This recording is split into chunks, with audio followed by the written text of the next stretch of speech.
How many times do we have to teach you this lesson, old man? I love the young people. Well, Sony. Here we are again, staring at each other through our lenses, our screens, and you can hear me say the exact same thing that I said a few weeks ago, months ago, when I tried to fix your Spider-Man cinematic universe. It was one word. Why?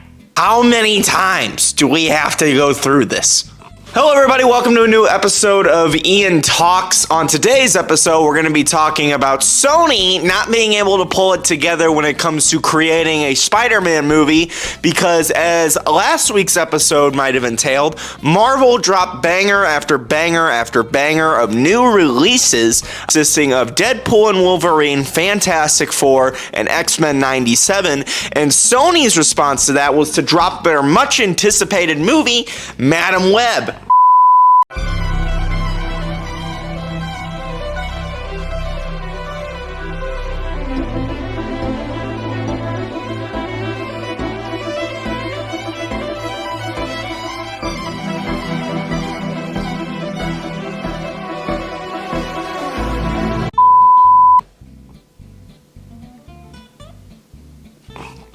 And if you remember, about 6-ish months ago, the movie Morbius starring Jared Leto comes out.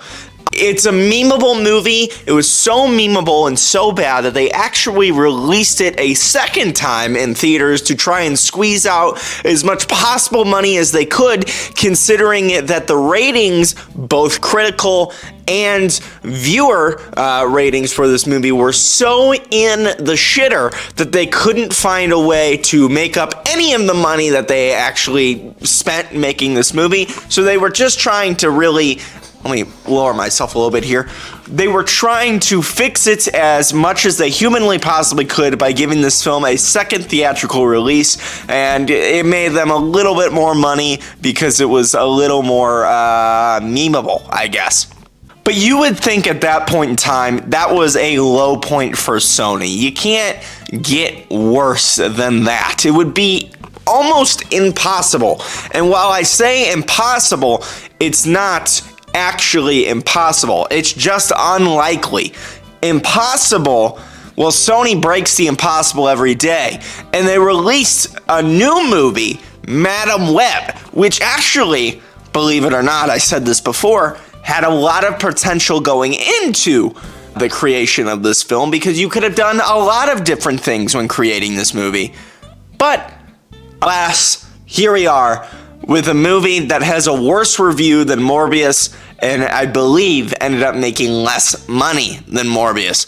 And I don't want to come on here and crap all over Sony, because I know that making a movie is hard, and that is not my job. But I just want to come in here to maybe fix it, or to disclose my opinion that nobody's going to see or give a shit about, in hopes that we could turn this franchise around.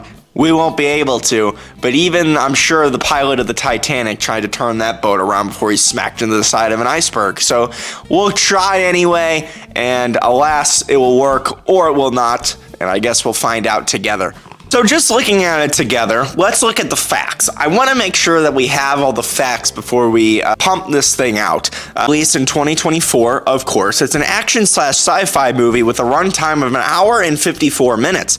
Cassandra Webb is a New York City paramedic who starts to show signs of clairvoyance to confront revelations about her past. She must protect 3 young women from a mysterious adversary who wants them dead. Director is S.J. Clarkson, who I believe has never directed a movie before, at least to this scale, a big cinematic blockbuster. It is starring Dakota Johnson, Sydney Sweeney, Isabella Merced, Emma Roberts, Rahim. I believe that's how you pronounce all their names. Even if that's not how you pronounce all their names, it is what it is. This movie's in the dumps anyway. The budget for this film was $80 million. The Rotten Tomatoes was 13%, and the IMDb score was 3.8 out of 10. That would be referred to as not good at all. Now, you probably remember the actor by the name of Adam Scott. He, in this film, plays a much younger Ben Parker, Uncle Ben from the Spider-Man universe. You know, that character who's the main character of this universe that we're trying to build, but however has not showed up in any of these movies at all. But we're going to continue building these superheroes and these other heroes in hopes that maybe one day we'll bring in Spider-Man. But we have actually no idea if that's going to happen or not. With that being said, moving forward, Ben Parker is in this movie, and he does play an iconic character. I don't know if Mary Parker's in this movie, or Aunt May, not Mary, Aunt May Parker is in this movie or not. I have no idea, and I'll tell you why. Because I didn't see it. Because you couldn't drag me to this movie if you tied a chain around my neck and attached the other side to the back of a Honda Civic and floored it. There's no chance that I'm going to ever see this movie. I won't even go see it for the laughs, which I heard a lot of people said. And if this is very different from Morbius, that you should go see Morbius for the laughs. Don't see this for the laughs. It's kind of funny, but it's not that funny, because fool me once, shame on you. Fool me twice, now I'm just an idiot for actually giving you the money to see this thing.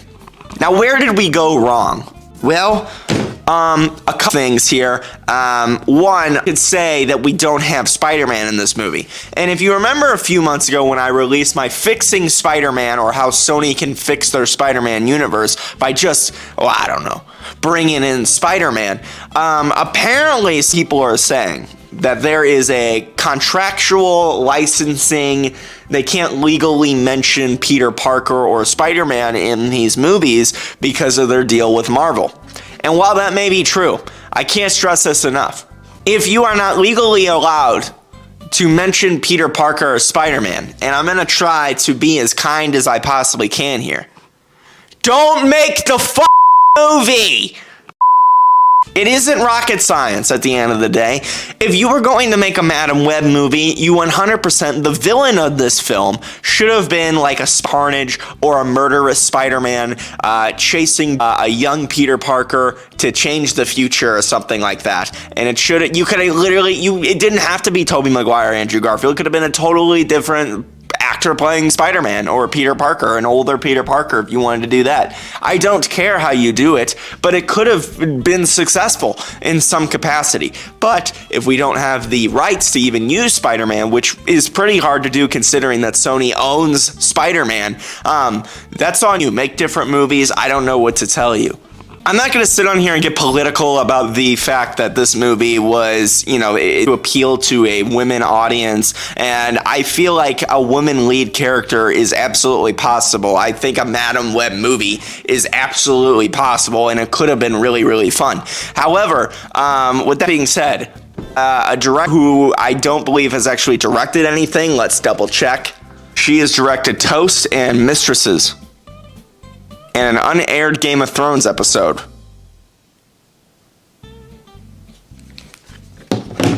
Okay? Why? Why? Why, oh God, fucking why?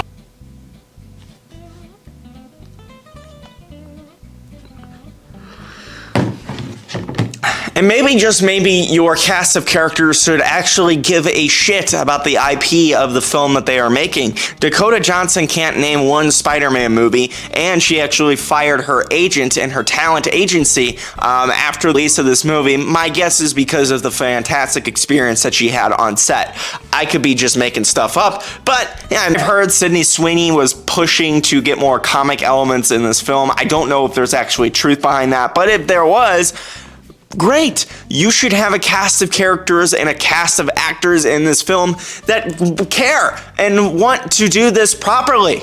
They actually they all had Spider-Man costumes. To my knowledge, they showed up for about 30 seconds and near the beginning of the movie and about 30 seconds at the end of the film. I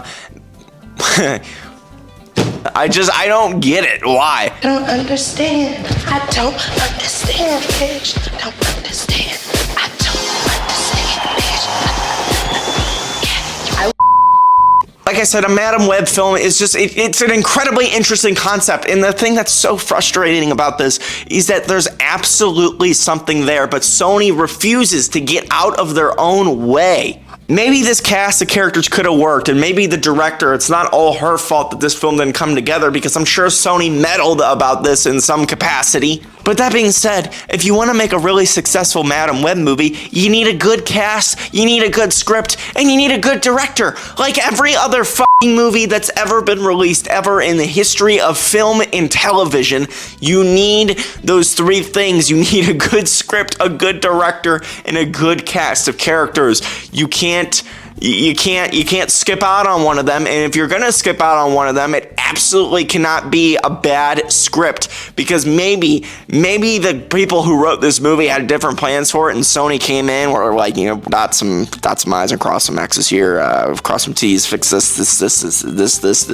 is ass, we'll take out Peter Parker here, we'll maybe bring him in later, blah blah blah. That's stupid and dumb and doesn't make any sense whatsoever, and I can't imagine a world where